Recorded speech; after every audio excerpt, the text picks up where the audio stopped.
ఒకసారి చెప్పండి. ఇలా ధర్నా చౌక్ దగ్గర విద్యార్థుల సమస్యలు పరిష్కరించాలని చెప్పేసి జనసేన విద్యార్థి విభాగం నుంచి పెద్ద ఎత్తున ధర్నా కార్యక్రమం చేపడతా ఉన్నారు. అసలు ఏం చెప్పదలుచుకున్నారు ప్రభుత్వానికి? అందరికీ నమస్తే. నా పేరు వరుణ్ కుమార్, జనసేన పార్టీ విద్యార్థి విభాగ రాష్ట్ర కమిటీ.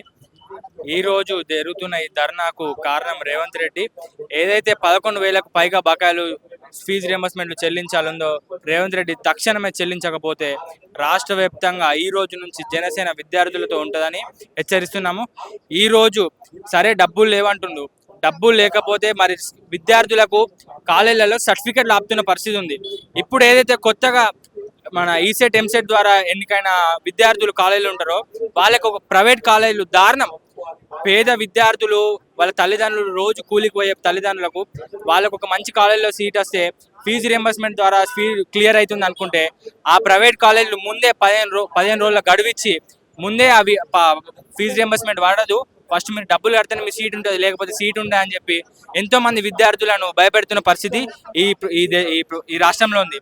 కాబట్టి వెంటనే ఫీజు రియంబర్స్మెంట్ బకాయిలు విడుదల చేయకపోతే జనసేన ప్రతి ఒక్క విద్యార్థితో ఉంటుందని ఇక్కడ నుంచి హెచ్చరిస్తున్నాము. రేవంత్ రెడ్డి ఖబర్దార్. ఏదైతే జీవో నెంబర్ 9 ఉందో ఆ 9 విద్యార్థులకు ఉన్న కాలేజీల యజమానులకు గొడవలు పెట్టడానికి ఈ జీవో నెంబర్ 9 ఏదైతే అదే డబ్బులు విద్యార్థి అకౌంట్లో కాకుండా డైరెక్ట్ కాలేజ్ యజమానులు డబ్బులు వేయచ్చు కదా. ఏదో చేస్తున్నావు అన్న పేరుకి అది నువ్వు ప్రతి నెల 250 కోట్లకు బకాయిలు చెల్లిస్తా అని చెప్తున్నావు. అట్లా చూసుకుంటే ఎన్ని సంవత్సరాలు చెల్లిస్తావు? ఇప్పుడు నువ్వు ప్రతి సంవత్సరం పెరుగుతూనే ఉంటుంది ఫీజు రియంబర్స్మెంట్.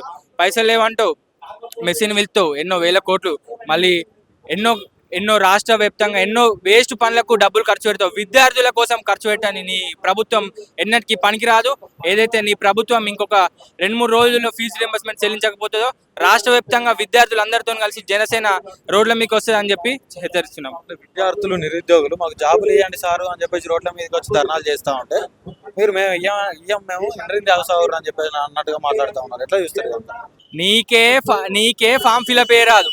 నువ్వు ఏదైతే బీటెక్ కంప్లీట్ అయిన స్టూడెంట్స్ ని ఫామ్ ఫిల్అప్ అని క్రిమినల్స్ అని నువ్వు ఒక మీడియాలో చెప్తున్నావు. అది మన రాష్ట్రానికి అవమానం. రేవంత్ రెడ్డి గుర్తుపెట్టుకో. ఏదైతే నువ్వు మన రాష్ట్రాన్ని కాపాడాలి, నువ్వు మన రాష్ట్ర విద్యార్థులను అవమానపరిచినావు. కాబట్టి తక్షణమే విద్యార్థులందరికీ సారీ చెప్పాలని నేను ఇక్కడ నుంచి హెచ్చరిస్తున్నా. నువ్వు కనీసం బీటెక్ కూడా ఎట్లా పాస్ అయినా లేదు, విద్యా వ్యవస్థను నువ్వు తీసుకున్నావు. కనీసం ఒక హాస్టల్కి ఒక కాలేజ్కి అయినా విజిట్ చేసినావా? ఎన్ని గురుకుల పాఠశాలలు ఆయన ప్రభుత్వం వచ్చినప్పటి నుంచి ఎంతో వందల మంది మన ఫుడ్ పాయిజన్ అయి చనిపోయిన పరిస్థితి ఉన్నది. నువ్వు విద్యార్థుల కోసము నాకు విద్య తెలుసు కాబట్టి నువ్వు ఎడ్యుకేషన్ మినిస్టర్ అని ఏం చెప్తున్నావా? గత 3 సంవత్సరాలుగా గౌరవనీయులైన ముఖ్యమంత్రి హోదా మరియు విద్యాశాఖ మంత్రి పదవిలో ఉన్న గౌరవనీయులైన రేవంత్ రెడ్డి గారు నేను అడిగేది ఒక్కటే. 11,000 కోట్ల బకాయిలు, ఫీజు రియంబర్స్మెంట్లు, స్కాలర్షిప్లు మీరు నెలకి 250 కోట్లు రిలీజ్ చేస్తా అంటే ఎన్ని నెలలు పడుతుంది అన్న? 44 నెలలు పడుతుంది. మీది ఉన్నదే పదవి ఇంకా 3 సంవత్సరాలు. 3 సంవత్సరాల తర్వాత ఉంటారో లేదో తెలియదు. మీరు 250 కోట్లు రిలీజ్ చేస్తా అంటే ఇంకెన్ని రోజులు అన్న? ఇంకెన్ని రోజులు పదవిలో ఉండి మీరు ఏం చేస్తుర్రు? మేము ప్రశ్నిస్తే మమ్మల్ని క్రిమినల్ కేసులు మీకు ఫామ్ ఫిల్అప్ చేయరాదని చెప్పి స్టూడెంట్స్ అంటారా? మీరు స్టూడెంట్స్ గుర్తుపెట్టుకో రేవంత్ రెడ్డి, మన రాష్ట్రంలో ఉన్న ఓటర్ శాతంలో 40% స్టూడెంట్సే ఉన్నారు, చదువుకునే వాళ్ళే ఉన్నారు. ఒక్కసారి కనుక తిరిగి కొట్టిర్రంటే మీకు మరొకసారి మీకు పదవి ఉండదు, సీట్ ఉండదు. మీరు ఒక ముఖ్యమంత్రి హోదాలో ఉండి, గౌరవనీయులైన విద్యాశాఖ మంత్రి హోదాలో ఉండి మీరు ఒక స్టూడెంట్ని అలా అనడం మీకు తప్పు, చాలా తప్పు. మీరు ఇంకోసారి ఆ మాట రావద్దు.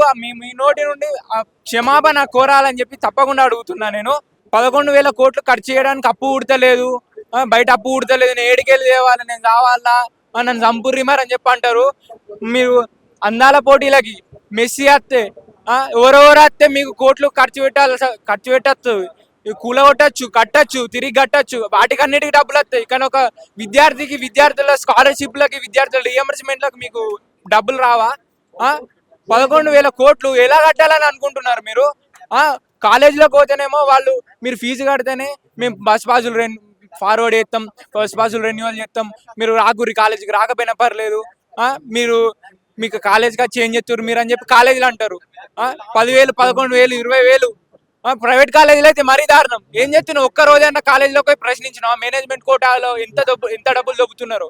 ఎంతమంది తల్లిదండ్రులు ఎన్నో బంగారాలు భూములు అమ్ముకొని చదివించుకుంటున్నారు. ఆ మేనేజ్మెంట్ కోటాలు ఎందుకు ప్రశ్నిస్తున్నావా? ఈ కాలేజ్ ఫీజు ఇంత, ఈ కాలేజ్ ఫీజు అంత అని చెప్పి నువ్వు పెట్టాలని నీకు తెలియదా? 3 సంవత్సరాల నుండి ఏం చేస్తున్నావు? బ్రదర్ చెప్పండి, ఈ రోజు ధర్నా చౌక్ దగ్గర విద్యార్థుల సమస్యలు పరిష్కరించాలని చెప్పేసి ఫీజు రియంబర్స్మెంట్ వెంటనే విడుదల చేయాలని చెప్పేసి పెద్ద ఎత్తున ధర్నా కూర్చున్న పరిస్థితి. ఎట్లా చేస్తారు ఇదంతా? ఏం డిమాండ్ చేస్తారు? మేమేం నా పేరు కోనల భరద్వాజ్, తెలంగాణ రాష్ట్ర స్టేట్ విభాగం. మాది శాంతియుతంగానే డిమాండ్ చేస్తున్నాం. ఏంటంటే జియో 7ని సప్లిమెంట్ చేసి జియో 8ని తీసుకొచ్చారు, జియో 9 తీసుకొచ్చారు. డైరెక్ట్ బెనిఫిట్ ట్రాన్స్ఫర్ అంటున్నారు. డైరెక్ట్ బెనిఫిట్ ట్రాన్స్ఫర్ అన్నప్పుడు అది విద్యార్థుల్లో వేసేసినప్పుడు విద్యార్థులే కాలేజీలకు చెల్లించాలని అంటున్నారు. అంటే గవర్నమెంట్ తప్పేసుకుంటుందా? అంటే చేతులు దులిపేసుకుంటాం, మేము వేసేసినాం, అది మళ్ళీ కాలేజ్ వాళ్ళు ఆర్డర్ అయిందంటే 7 రోజుల లోపల కాలేజీలో పోయి చెల్లించాలంటారు. అంటే ఒకవేళ ఏదైనా చిన్న అవకతవకలు జరిగితే దానికి భరోసా అయింది. ఇంకొకటి ఏంటంటే మాది ఏంటంటే ఎందుకు గవర్నమెంట్ చేతులు దులిపేసుకొని విద్యార్థులకి వేసేసి డిబిటీ సిస్టమ్ తీసుకొస్తుంది. మెయిన్గా ఇంకొకటి 10,000 కోట్లు, అంటే ఫస్ట్ ఫేజ్ ఆగస్ట్ 15 వరకు 250 కోట్లు ఇస్తా అంటుంది. అట్లా 250 కోట్లు ఇంకో డిసెంబర్ 30కి ఇస్తా అంటుంది. 4 ఫేజ్లలో ఇస్తా అంటుంది. 250 కోట్లు వేసుకుంటూ పోతే 10,000 కోట్లు బకాయిలున్నాయి. అంటే ఇప్పుడు వాళ్ళకి చూస్తుంది, మరి పాత వాళ్ళది ఇప్పుడు అబ్రాడ్ పోవాలనుకుంటారు. చాలా మంది మన విద్యార్థులు అబ్రాడ్ పోవాలంటారు. వాళ్ళకి సర్టిఫికేట్లు కావాలి, వీసాలకు అప్లై చేసుకోవాలి. మరి వాళ్ళ పరిస్థితి ఏంది? అంటే దాదాపు వేల మంది ఈ 10,000 కోట్లు అంటే మూసీ సుందరి నాకు చాలా మెస్సీ వచ్చినప్పుడు 300 కోట్లు. ఒక్కొక్క విద్యార్థికి నువ్వు ఇన్ని రోజులు కాకుండా సంవత్సరంలోనే ఒక 10,000 కోట్ల బడ్జెట్ అనేది విద్యార్థులకే కేటాయించి 2,500 4 ఫేజ్లలో వేసుకుంటూ పోతే ఇది ఒక గొప్ప లక్ష్యంగా మేమే సలాం కొడతాం రేవంత్ రెడ్డి గారికి. ఆయననే విద్యాశాఖ మంత్రి గారు డిసెంబర్ 9న 2023 10 రోజులు ఆగండి అన్ని కష్టాలు తీరిపోతా అన్నారు. ఎన్నో స్కీమ్లు ఇస్తారు. ఫ్రీ బీస్ మీద కాదు, విద్యార్థి మా హక్కు, fundamental right to education article 21 ప్రకారం మేము హక్కుతోనే అడుగుతున్నాం. ఎలాంటి అవకతవకలు కాదు. మేమే ఇలా జరిగితే మేము సెక్రటరీ ముట్టడానికి కూడా రెడీగా ఉన్నాం. ఇది పవన్ అన్న చూపించిన బాట. మాకు ఒక్కటే చెప్పాడు, పోరాడదాం, శాంతియుతంగా పోరాడితే పోయేదేముంది బానిసకు. ఈరోజు గద్దర్ గారికి నివాళులు అర్పిస్తూ గద్దర్ గారి స్ఫూర్తిని ముందుకు తీసుకోవద్దు. మీకు గద్దర్ గారు అంటే కూడా చాలా ఇష్టం కదా, మరి గద్దర్ గారి ఆశయాలను కూడా ముందుకు తీసుకోవాలి కదా. విద్యార్థులని పట్టించుకోవాలంటుండు, ఇదే నా పట్టించుకుంది. అంటే ఏమవుతుంది, ఇప్పుడు సపోజ్ మనమే అనుకున్నాం ఒక 7 రోజులలో విద్యార్థులు కట్టకపోతే, మొన్న హైకోర్టు స్టే ఆర్డర్ ఇచ్చింది. ఒకవేళ ఆగస్ట్ 15 లోపటి వరకు విద్యార్థులు ఫీజు చెల్లించకపోతే మీరు విద్యార్థులనే అడగాలి, దానికి బాధ్యత విద్యార్థులు. అంటే గవర్నమెంట్ చేతులు దులిపేసుకుంటుంది. దీనికి విద్యాశాఖ మంత్రి గారైన మన ముఖ్యమంత్రి గారు రేవంత్ రెడ్డి గారు సమాధానం చెప్పాలి. ఇదే కోరుకుంటున్నాం. ఇలా చేస్తూ మేము రోజు ధర్నా కూర్చోడానికి రెడీగా ఉన్నాం. వీలైతే ఆగస్ట్ 15 వరకు కంటే ముందు మాకు ఒక మేము భరోసా కోసం ఇదంతా ఇది చేస్తారా? ఎందుకంటే ఎన్నో హామీలు ఇచ్చి చూసినాం. తులం బంగారం అంటారు, చేయలేరు. మహిళలకు 2,500 అంటారు, అవి ఇవి కూడా చేయరు.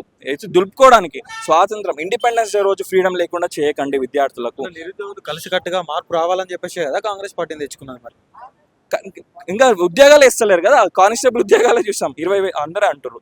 వాస్తవం రిపోర్ట్ తీస్తే కూడా 18,000 నుంచి 20,000 ఉద్యోగాలు ఉన్నాయంటారు. మరి 5,000 నుంచి ఉద్యమం చేస్తే 7,000కి తీసుకొచ్చారు. ఇదా మీ చిత్తశుద్ధి? నిరుద్యోగాలకు విద్యార్థులకు పట్ల ఇదా మీ చిత్తశుద్ధి? మేము ఇదే కోరుతున్నాం. రేవంత్ రెడ్డి గారికి మనస్ఫూర్తిగా డిమాండ్ చేస్తున్నాం.